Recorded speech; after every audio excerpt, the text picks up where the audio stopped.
पिशाचिज्ञानसागरा शान्तानन्दगुरुं देवं सच्चिदानन्दविग्रहं सर्वदा सुप्रसन्नं तं शिवदूतं समाश्रये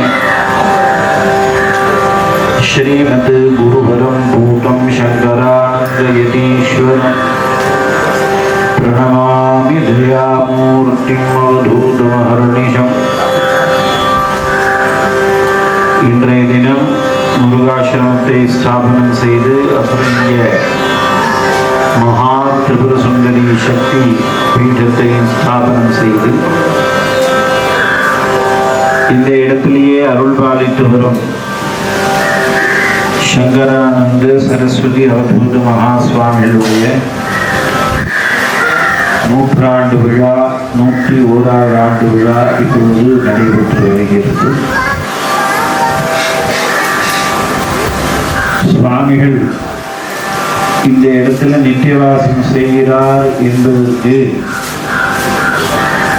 ஒரு அறிகுறியாக அவருடன் அனுப்பமாக இருந்தவர்கள் அனைவரும் இந்த இடத்திலே காலை முதல் 108 கலசங்களிலே பால்லாம் வச்சு ஆவாகனம் செய்து சத்யோஜானம் வாமதேவம் அகோரம் தத்புருஷம் ஈசானம்னு 5 விதமான கலசங்களிலே ஆவாகனம் செய்து பூஜை எல்லாம் செய்யப்பட்டு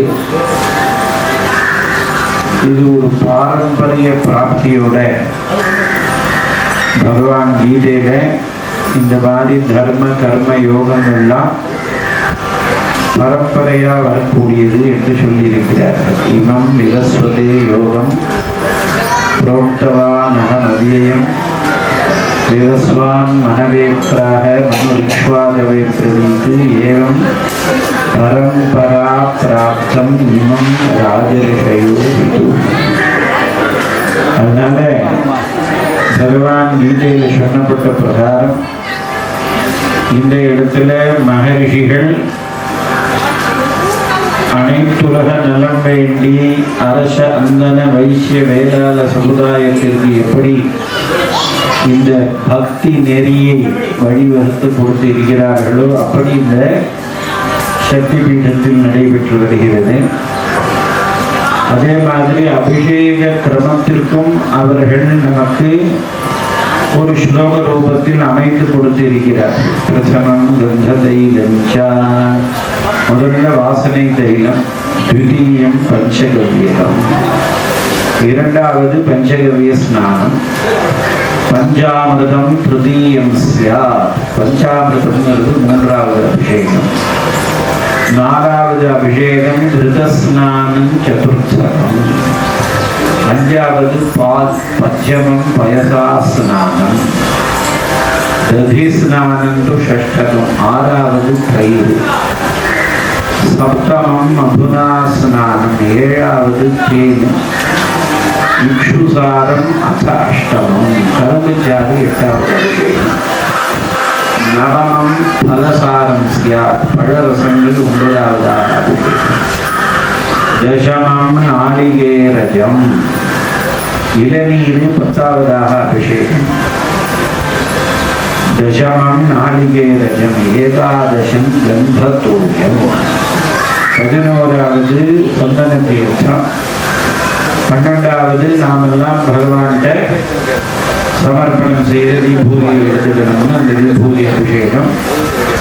அப்புறம் கலசங்களிலே ஆவாகிக்கப்பட்ட 108 விதமான பக்தர்கள் பிரார்த்தனையோடு சேர்ந்து அந்த பால் அபிஷேகம் கலச அபிஷேகம் நடைபெற்று இப்பொழுது அலங்காரங்கள் நடைபெற்று வருகிறது. அதே கண்ணன் கீதையில பத்திரம் புஷ்பம் பலம் தோயம் யோமே பக்தியா பிரயச்சதி ததுயாம் பக்தி பரதம் கிருஷ்ணாமி பிரியதாத்மனா. உன்னால முடிஞ்ச திரவியங்களை சமர்ப்பணம் பண்ணி நீ பக்தியோடு பகவானை பூஜை பண்ணினா உனக்கு வேணுங்கிறதெல்லாம் கிடைக்கும். கொஞ்ச நேரத்துக்கு முன்னாடி சுவாமி சொன்னார், நானும் நாகராஜன் ஒரு நாள் பேசிட்டு பேசுறதுக்கே பயப்படக்கூடிய காலமாக இருக்கு. யாருக்கு எதை பேசுறதுங்கிறது தெரியலேங்கிறத சுவாமியோட உணர்த்துற. அதனால என்னன்னா எல்லா இடத்துலையும் பயம் தொத்தி பிள்ளை கண்டா அப்பா பயப்படுறாரு, அப்பாவை கண்டா புள்ள பயப்படுறாரு. கண்டா கணவனுக்கு பயமா இருக்கு, கணவன் கண்டா மனைவிக்கு பயமா இருக்கு, பிள்ளை கண்டா அப்பாவுக்கு பயமா இருக்கு.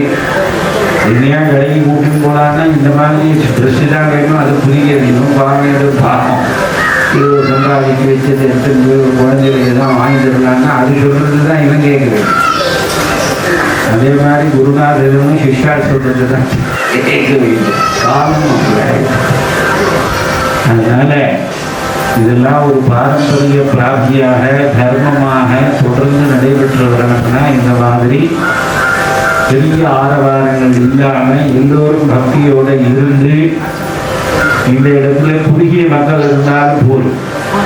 அது எல்லோரும் அவர் மேல விசுவாசத்தோட அந்த ஒரு பக்தியோட ஸ்ரத்தையோட நாம் செய்தோம்னால் நமக்கு எந்த விதமான ஒரு சிரமமும் வராது. வாழ்க்கை எல்லா சிரமம் நிகழ்த்தி நேர்த்தி நாங்கள் பேசிட்டு இருக்கும்போது கூட இதை போட்டு திறந்தா எப்போ பார்த்தாலும் தயாரிலேருந்து ஆரம்பிச்சு உங்களுக்கு நம்பி முட்டோம் பாதுகாப்பு கூட வந்திருக்கிறதுல அழகஜா வச்சுக்கிறாரு. அறவேறு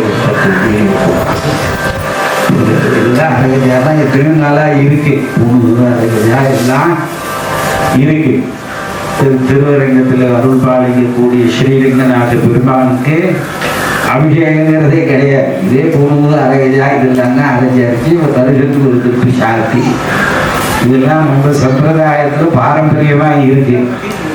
ஏதோ இனி புதுசா படிச்சு வந்த மாதிரி இதெல்லாம் காமிச்சு அதுல ஒரு மயங்கி அதுக்காக யாருக்கு நல்லா இருக்கணும் ஓடி அதுக்கு தகுந்த பணத்தையும் செலவழிச்சு மனசு கஷ்டத்தையும் வாங்கி. அதனால இதெல்லாம் இல்லாம ஆனந்தமா இருக்கணும்னா பிரசாந்த ஸ்வாபராசீரணம் முனி சிஷ்யோபசோபிதம். ஆசிரமம்னா என்னப்பா? சாந்தமா இருக்கும், முனிவரும் சிஷ்யர்களும் இருப்பாருன்னா அந்த மாதிரி இந்த இடம் அமைஞ்சிருக்கு. அதனால நீங்க பார்த்தா துரிசத்தங்கள் அப்படி அந்த இலை ஒன்று உரைச்சது இதெல்லாம் இயற்கையை பார்த்தா ஒரு அழகு இருக்கும். நாம் இப்படி இயற்கையை பார்க்கறது விட்டுட்டு விளம்பரத்தை பார்த்து தான் அழகாக பார்த்துருவோம். தெரியல இந்த மலையெல்லாம் பார்த்தா நம்மளால உற்பத்தி பண்ண முடியுமா? இதே பார்த்தோம்னாக்க இதெல்லாம் பகவத் சிருஷ்டியில அப்படியே இருக்கு. அங்கங்கே கல் குண்டு மலை இதெல்லாம் இருக்கு. சில இடங்கள்ல போனா ரொம்ப பனியா இருக்கு. இதே கொடைக்கானல் ஊட்டி பக்கங்கள்லாம் போனோம்னா விழுது அப்படியே இருக்கு. இந்த மாதிரி இடங்கள்ல பார்த்தா பொங்கல் எல்லாம் கொஞ்சம் சூடாக இருந்தாலும் இதெல்லாம் நம்மளால தயார் பண்ண முடியுமா? என்ன வேணா ஏஐலாம் வரட்டும். இந்த மாதிரி ஒரு மலை, இந்த மாதிரி ஒரு இடம், ஒரு கைலாச பருவம் இதெல்லாம் நம்ம தயார் பண்ண முடியுமா? இருக்கிறத வேணா போட்டோவில் மாற்றி காட்டலாமே தெரியல, இல்லாததை ஒரு முடிவு. அதனால இதெல்லாம் பகவான் இயற்கையா எல்லாத்தையும் சிருஷ்டி பண்ணியிருக்கார். நாம் ஆனந்தமா இருக்கிறதுக்கு தான் இந்த மாதிரி வழிபாடுகள்லாம் நமக்கு சுலபமான முறையில வழிவகுத்து கொடுத்திருக்கிறார்கள். அது தொடர்ந்து இங்கே நம்ம சுவாமிகள் ரொம்ப சாதினாங்க. நிறைய கும்பாபிஷேகங்கள்லாம் பண்ணி அவர் எந்த கோவிலில் காலை எடுத்து வச்சாலும் அது 30 வருஷம் 40 வருஷம் இருந்தால் கூட கும்பாபிஷேகம் ஆகாமல் இருந்தால் கூட அது கும்பாபிஷேகம் ஆகும். இதெல்லாம் நாங்கள் பக்கத்தில் இருந்து பார்த்துருவோம். அதுக்கெல்லாம் ஒரு வழி வகுத்து கொடுத்து உட்கார்ந்து இது பண்ணினா போதும்பா, அந்த இடத்துல சாதித்து இருக்கும். சாதித்யம் சக்கரமே அப்படின்னு அந்த எளிமையான மார்க்கத்தில் வழிவகுத்து கொடுக்கக்கூடிய மகான்கள் இந்த காலத்தில் கிடைக்கிறது ரொம்ப துர்லபம்.